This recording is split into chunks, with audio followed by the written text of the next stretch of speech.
नमस्कार, state bulletin में आप सभी का स्वागत है। मैं हूं आपके साथ नलिनी सिंह पालीवाल। खबरों की शुरुआत करेंगे झारखंड की खबरों का रुख करते हुए। देश के रक्षा मंत्री राजनाथ सिंह 21 मई को धनबाद लोकसभा से बीजेपी प्रत्याशी ढुल्लू महतो के पक्ष में चुनावी सभा को संबोधित करेंगे। बोकारो के सेक्टर 2 दुर्गा पूजा मैदान में राजनाथ सिंह चुनावी सभा को संबोधित करेंगे।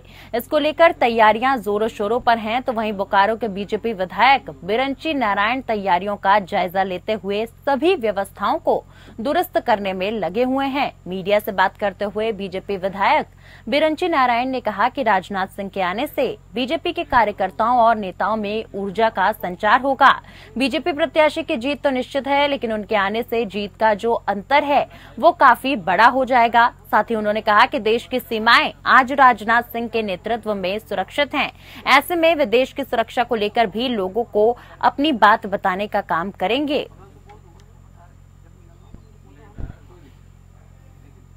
देखिए, पूरे बोकारो में उत्साह का वातावरण है। हमारे रक्षा मंत्री राजनाथ सिंह जी 21 तारीख को सुबह 10 बजे सेक्टर 2C दुर्गा पूजा मैदान में पहुंचने वाले हैं। पूरे बोकारो की निगाह इस सभा पर है। सभा ऐतिहासिक होगा। हम सब जानते हैं एक प्रखर वक्ता है राजनाथ सिंह जी, और जिस तरह से एनडीए के कालखंड में राजनाथ सिंह जी का कद बढ़ा है और उन्होंने देश की सीमाओं को सुरक्षित किया है, तो निश्चित रूप से उनको सुनना बोकारो की जनता चाहेगी, और हम समझते हैं कि पूरा बोकारो उमड़ पड़ेगा उस दिन। क्या लग रहा है उनके आने से वोट प्रतिशत? निश्चित रूप से राजनाथ सिंह जी के आने से हमारे जो कार्यकर्ता हैं वो उत्साहित होंगे, आम जनता में उत्साह का संचार होगा, और हमारे जो वोट का प्रतिशत है, ग्राफ है, वो भी काफी बढ़ेगा। ढुल्लू महतो आज भी सुरक्षित हैं, पहले से सुरक्षित हैं। ढुल्लू महतो कहीं कोई परेशानी नहीं है। ढुल्लू महतो जी ऐतिहासिक रूप से जीतेंगे, लेकिन राजनाथ जी के आने के बाद और स्थिति में काफी सुधार आ जाएगी। झारखंड बीजेपी के पूर्व प्रदेश अध्यक्ष सह राज्यसभा सांसद दीपक प्रकाश ने झारखंड कांग्रेस विधायक दल के नेता और मंत्री आलमगीर आलम को लेकर एक बड़ी बात कही है। उन्होंने कहा कि मेरा सीधा आरोप है कि उनके पैसों के स्रोत की जांच सीबीआई से कराई जाए। इनके पैसे कहां भेजे जाते हैं, जो जानकारी मिल रही है वो काफी खतरनाक है। कहीं इनका पैसा देश से बाहर तो नहीं जा रहा, इसीलिए इसकी जांच में सीबीआई से कराने की मांग कर रहा हूं। वहीं आपको बता दूं कि धनबाद लोकसभा प्रत्याशी ढुल्लू महतो के समर्थन में आज जनसंपर्क करने धनबाद पहुंचे थे, और इसी दौरान उन्होंने एक प्रेस वार्ता के दौरान, प्रेस कॉन्फ्रेंस के दौरान मीडिया से ये बातें कही हैं।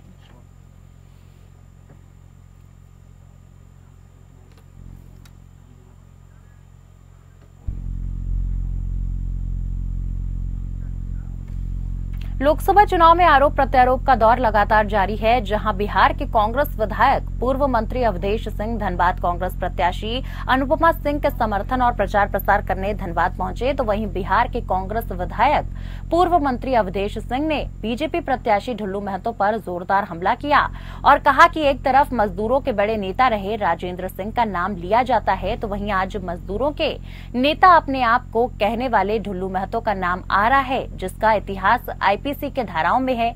इंटेक के नेता मतलब मजदूर का मसीहा, मजदूर का शोषण करने वाले नेता नहीं हो सकते। अब ऐसा सवेरा आने वाला है कि जिसमें अनुपमा सिंह धनबाद का विकास करेंगी, धनबाद में स्थापित माफिया राज को खत्म करेंगी।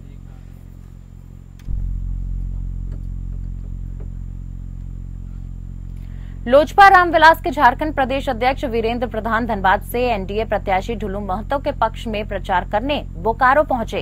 इस दौरान लोजपा के कार्यकर्ताओं ने उनका स्वागत किया। लोजपा कार्यालय में मीडिया से बातचीत करते हुए वीरेंद्र प्रधान ने कहा कि हम लोग एनडीए के सहयोगी हैं और धनबाद से एनडीए की जीत सुनिश्चित करने के लिए पूरे तन मन धन के साथ हमारे कार्यकर्ता लग चुके हैं।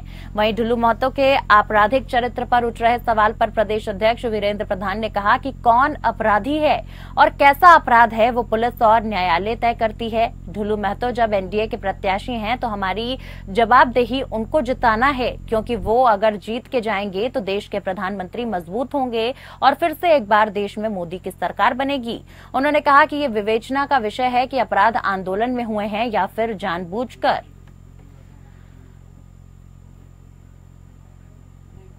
ऐसा है, दो तरह की अपराध की घटनाएं होती हैं। एक होता है कि हम अपराधी चरित्र के हैं, कहीं गए कोई अपराध कर दिए, कहीं उसके हमको लाभ ले लिए।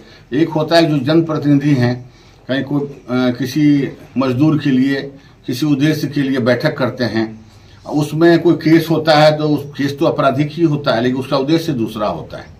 तो जनरली जो होता है, जो जनप्रतिनिधि होते हैं, कोई होता है ट्रेन रोको, ये रोको, रास्ता रोको, जीएम का घेराव कर रहे हैं, डीसी का घेराव कर रहे हैं, तो स्वाभाविक रूप से केस होता है। तो वो केस तो होगा ही, जनप्रतिनिधि होंगे तो वो तो होना है। लेकिन अगर कोई उस तरह का बड़ा आपराधिक कोई मामला हो तो मैं नहीं कर सकता हूँ। लेकिन जनरली ये जो भी जनप्रतिनिधि उस पर केस का तो कोई भी ऐसा नहीं, इस पर नहीं होता, सब लोग पर करीब करीब होता है।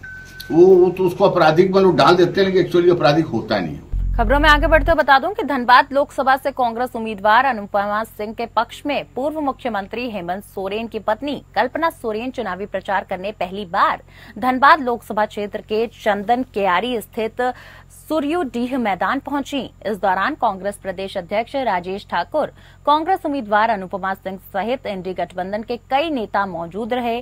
कल्पना सोरेन को सुनने आई भीड़ को संबोधित करते हुए कल्पना शरण ने कहा कि धनबाद के कांग्रेस प्रत्याशी को इतनी मार्जिन से चुनाव जीता दें कि ताकि कानून के तहत जेल का ताला खुल जाए और हेमंत सोरेन छूट जाएं। उन्होंने उपस्थित लोगों से कहा कि आप अनुपमा सिंह को वोट देने का काम करें, क्योंकि वो महिला, छात्र, युवा और बुजुर्ग के लिए मैदान में खड़ी हैं। तो वहीं राजेश ठाकुर ने कहा कि धनबाद और बोकारो में सीधे साधे लोग रहते हैं, ऐसे में लोगों को डरने और डराने की जरूरत नहीं है, क्योंकि टाइगर की जगह जंगल में है और जंगल में ही टाइगर को कैद कर रख दिया गया है।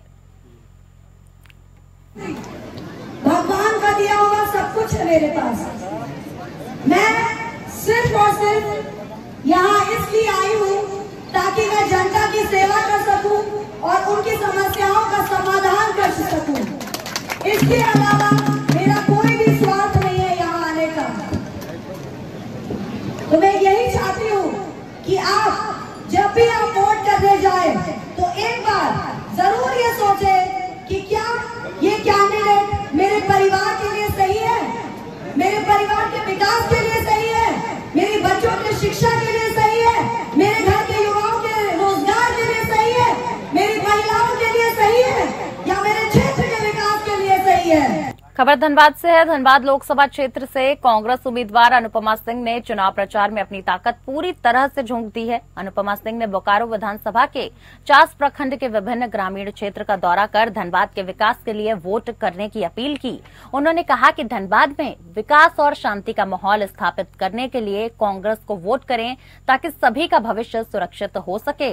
वहीं इस दौरान उन्होंने लोगों से मतदान करने के तरीकों की भी बताने का काम किया। तो अनुपमा सिंह के चुनावी दौरे के दौरान महिलाओं ने उनके साथ जुड़कर कई सारे सवाल भी किए, जिसका जवाब अनुपमा सिंह ने भी दिया। ऐसा लग रहा है कि शायद शहरी क्षेत्र से भी ज्यादा अच्छा है मेरा ग्रामीण क्षेत्र, क्योंकि लोग जानते हैं और उनकी समस्याएं थोड़ी ज़्यादा हैं, तो उन्हें पता है कि 10 साल में जब परिवर्तन नहीं हुआ तो आगे कहाँ होगा। मेरी पूरी ग्रामीण क्षेत्र की सारी मेरी बहनें, माताएं और मेरे भाई और मेरे बुजुर्ग सब मेरे साथ हैं। ये मेरा सौभाग्य है और वो कुछ नहीं चाहिए उन्हें सिर्फ और सिर्फ विकास चाहिए, परिवर्तन चाहिए और उनके बच्चों के लिए रोजगार चाहिए। मैंने देखा है वो रो रो कर बोल रहे हैं कि मेरे बच्चों को कुछ मत दीजिए, सिर्फ और सिर्फ मेरे बच्चों को रोजगार दे दीजिए। मैंने रोजगार पर लोगों का जोर, बिल्कुल बिल्कुल बिल्कुल। जो राहुल गांधी की जो गारंटी, मैंने इसीलिए उनको सारी गारंटी, उनको नहीं, मैं आप सभी को बताना चाहती हूँ, आप सभी को के माध्यम से सबको बताना चाहती हूँ कि हमारी कांग्रेस पार्टी ने ये निर्णय लिया है। हमारे मैनिफेस्टो में भी आप पढ़ सकते हैं, 6 महीने के अंदर अंदर हमारे सारे युवाओं को 30 लाख युवाओं को 6 महीने के अंदर अंदर सरकारी नौकरी देने का काम करेगी। इसीलिए मैं सभी युवाओं से निवेदन करती हूँ कि आप लोग, क्योंकि ये जो घोषणा पत्र है ये बीजेपी का घोषणा पत्र नहीं है, ये कांग्रेस का घोषणा पत्र है और कांग्रेस जो कहती है वो करती है।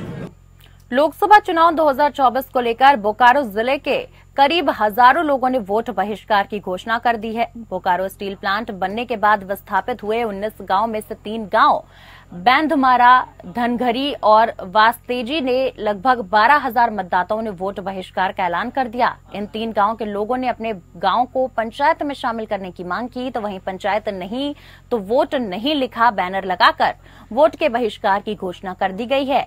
इस वोट बहिष्कार के लिए ग्रामीण बैनर पोस्टर लेकर पारंपरिक ढोल नगाड़ों के साथ गांव में जुलूस भी निकाला और अपनी मांगों को लेकर आवाज उठाई गई, जिससे पंचायत नहीं बनने के कारण उनके गांव का विकास रुका हुआ है।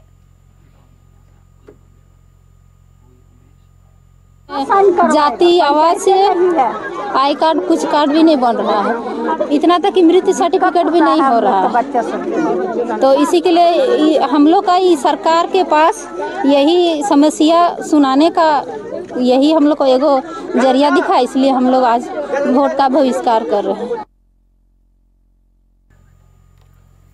तो खबरों में आगे बढ़ते हुए बता दूं कि 19 मई को अचानक आई तेज आंधी तूफान ने लोहरदगा के विभिन्न जगहों पर कहर बरपाया है। वहीं निंगनी बरटोली के सड़कों सहित कई घरों के समीप विशालकाय पेड़ और बिजली गिर गई। साथ ही बता दें कि ग्रामीणों के घरों की छतें उड़ गईं। चदरा के साथ कई घर के एस्बेस्टस हवा में उड़ गए, तो वहीं जिससे लोगों को अपने घरों में रहना खाना मुश्किल हो गया है। तो वहीं तेज हवा और बारिश में घरों के सामान सहित भारी नुकसान देखा गया। ग्रामीणों ने जिला प्रशासन से मदद की गुहार भी लगाई है। और देखिए, तेज आंधी तूफान से आम जनता की बढ़ी मुश्किलें। 19 मई को अचानक आई तेज आंधी तूफान ने लोहरदगा के विभिन्न जगहों पर कहर बरपाया है और तस्वीरों में आप साफ देख सकते हैं किस प्रकार से घरों की छतें उड़ गईं तो शेल्टर उड़ गए। आपको बता दें कि आंधी के आने की वजह से काफी उथल पुथल मच गई है। वहीं निंगनी बरटोली के सड़कों सहित कई घरों के समीप विशालकाय पेड़ और बिजली भी गिर गए आंधी की वजह से। साथ ही आपको बता दूं कि ग्रामीणों के घरों की छतें उड़ गईं, तो वहीं चदरा के साथ कई घर के एस्बेस्टस हवा में उड़ गए, जिससे लोगों को अपने घरों में रहना खाना भी मुश्किल हो रहा है। तो वहीं अब तेज हवा और बारिश में घरों के सामान सहित भारी नुकसान देखा गया। ग्रामीण काफी परेशान हैं और ग्रामीणों ने जिला प्रशासन से मदद की गुहार लगाई है। तेज आंधी तूफान से बढ़ी ग्रामीणों की मुश्किलें और अब ग्रामीणों ने जिला प्रशासन से मदद की गुहार लगाई है। 19 मई को आई आंधी ग्रामीणों के लिए एक आफत बनके बरसी और लोहरदगा के कई इलाकों में लोगों को आंधी तूफान की वजह से कई तरीके की परेशानियों का सामना करना पड़ रहा है। वहीं कई घरों के चतरा और छतें उड़ गई, तो जिससे लेकर अब लोग भारी परेशानी का सामना करना है। आपको बता दें कि खबर लोहरदगा से है। 19 मई को अचानक आई तेज आंधी तूफान ने लोहरदगा के विभिन्न जगहों पर कहर बरपाया है। तो वहीं निंगनी बरटोली के सड़कों सहित कई घरों के समीप विशाल पेड़ और बिजली भी गिर गई।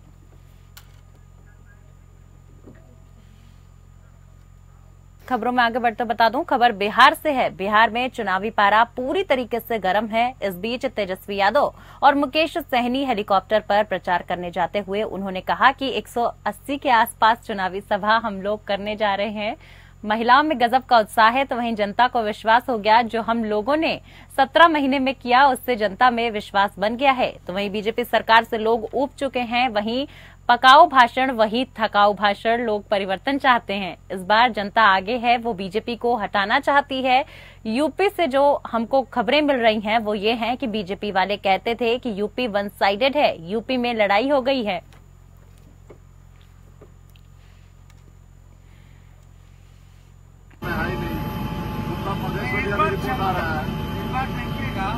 जनता आगे वो हटाना चाहता है भाजपा को। अब नफरत बहुत हो गया ना, लोग ज्यादा दिन नहीं चलता। इनका जो एजेंडा जो है लड़वाना, दंगा फसाद सभी चलता ज्यादा। लोग समझदार है, इनको एक बार देखिएगा जो भीड़ आ रहा है, इतना गर्मी, कितना 40 से ऊपर 45 डिग्री सेल्सियस से 43 डिग्री, इतना लोग आ रहे हैं, बैरिकेड तोड़ रहे हैं। कल तो कदम हुआ था, आप देखें तस्वीर हमारा यूपी से भी आया, वहाँ पे भी 35 से 40 से मैक्सिमम भाजपा वाला पहुंचे। तो उत्तर प्रदेश में भाजपा का रुक गया है। आप बिहार में यूपी से जो हमको जो खबरें आ रही है, जो पत्रकारों से बात हो रही है, कई अधिकारियों से बात हो रही है, कई जो बुद्धिजीवी लोग हैं अलग अलग जगह, खासतौर पर यूपी, जो लोग कहते थे यूपी वन साइडेड है, यूपी में लड़ाई हो गया है और बिहार में तो शांति हो गया है।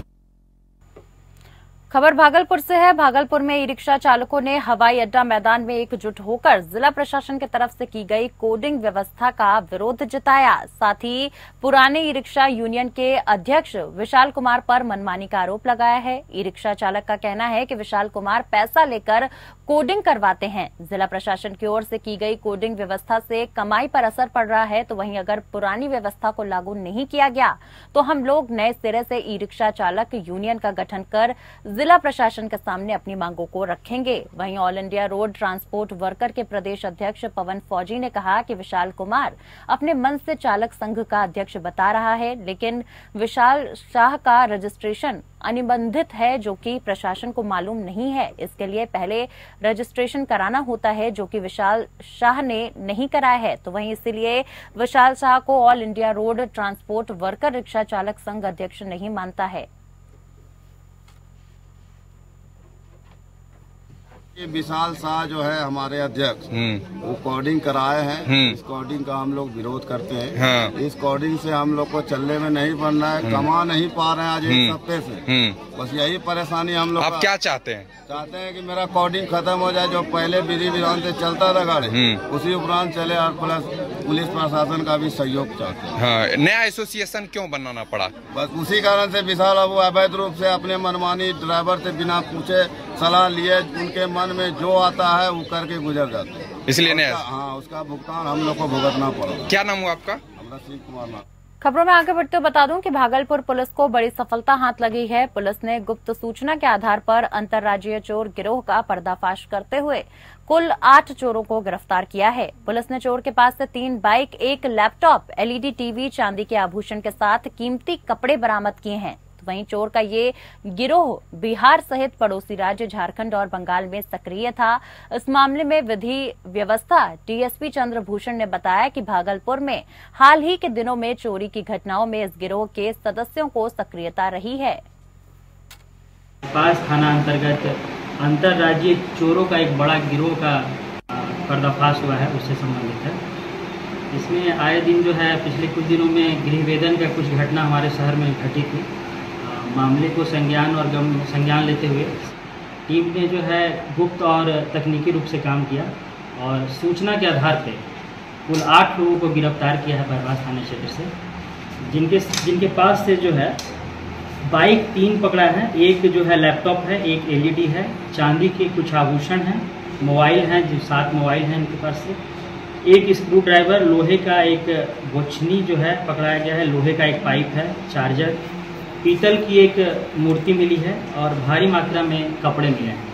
और खबर छत्तीसगढ़ से है। छत्तीसगढ़ प्रदेश में सियासत अभी गरमाई हुई है। लगातार बीजेपी कांग्रेस पार्टी के बीच में जुबानी जंग देखने को मिल रही है। तो वहीं बीजेपी नेताओं का कहना है कि कांग्रेस के कार्यकाल में काफी भ्रष्टाचार हुआ है, जिसका खामियाजा उन्हें विधानसभा चुनाव में हार का सामना करना पड़ा। तो वहीं कांग्रेस संचार प्रमुख सुशील आनंद शुक्ला ने बीजेपी के नेताओं के बयान का पलटवार करते हुए कहा कि पूर्ववर्ती कांग्रेस सरकार ने मुख्यमंत्री भूपेश छत्तीसगढ़ को जो दिशा देने का काम किया, उसे लेकर बीजेपी के नेता और मुख्यमंत्री गलत बयान दे रहे हैं। अगर प्रदेश में भ्रष्टाचार हुआ है तो कार्यवाही करें। प्रजातंत्र आपके पास है, तो वहीं प्रशासन आपके पास है, अधिकारी आपके पास हैं, किसने रोका है? 70 सालों में देश का जो विकास कांग्रेस पार्टी ने किया है और अब वर्तमान में जो 10 सालों में पीएम नरेंद्र मोदी ने किया है, जमीन आसमान का अंतर साफ है। तो वहीं केवल जुमलेबाजी के अलावा बीजेपी कुछ कार्य नहीं करती।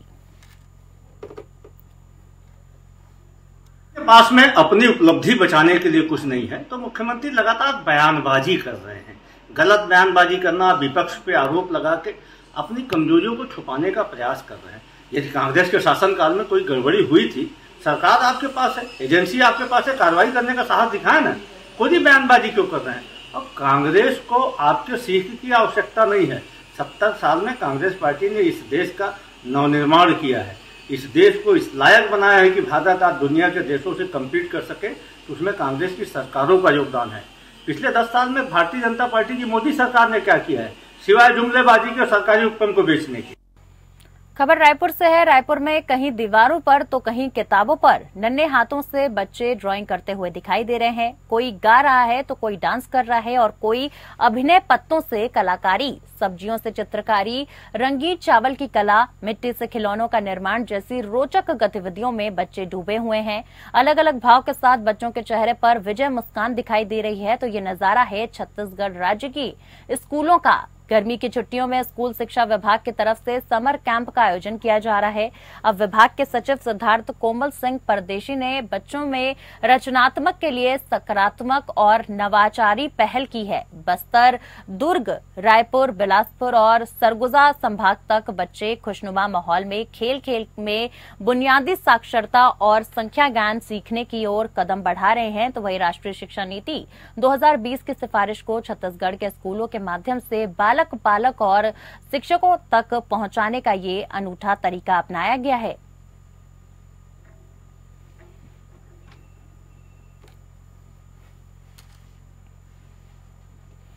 खबरों में आगे बढ़ते बता दूं कि खबर मध्य प्रदेश से है। नगर निगम का संभाग क्रमांक 4 कार्यालय एक बार फिर से सुर्खियां बटोर रहा है। दरअसल इस बार निगम कैसे कार्यालय की तरफ से खुलकर रिश्वत की मांग की गई है। दरअसल दमोह के रहने वाले रोहित पटेल की पत्नी की डिलीवरी जबलपुर के समाधान अस्पताल में हुई थी। लिहाजा पीड़ित रोहित ने अपने बच्चों का जन्म प्रमाण पत्र बनवाने के लिए समाधान अस्पताल में संपर्क किया, जिस पर अस्पताल प्रबंधन ने उन्हें नगर निगम के संभाग क्रमांक 4 छोटी लाइन फाटक गोरखपुर कार्यालय जाने की सलाह दी।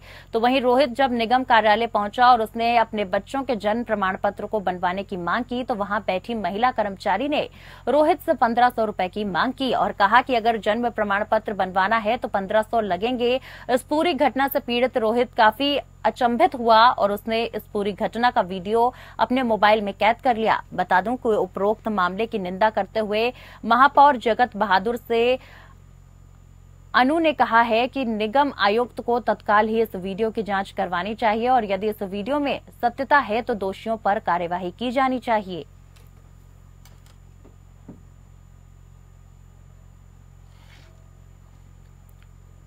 मध्य प्रदेश के मुरैना में रेत से भरे अनियंत्रित ट्रैक्टर ट्रॉली ने बाइक सवार शिक्षक पुत्र और फौजी पिता को कुचल दिया।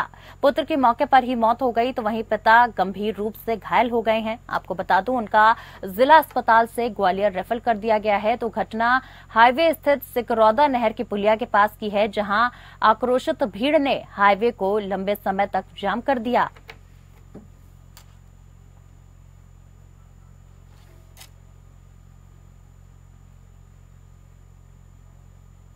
और फिलहाल के लिए स्टेट बुलेटिन में मेरे साथ बस इतना ही। नमस्कार।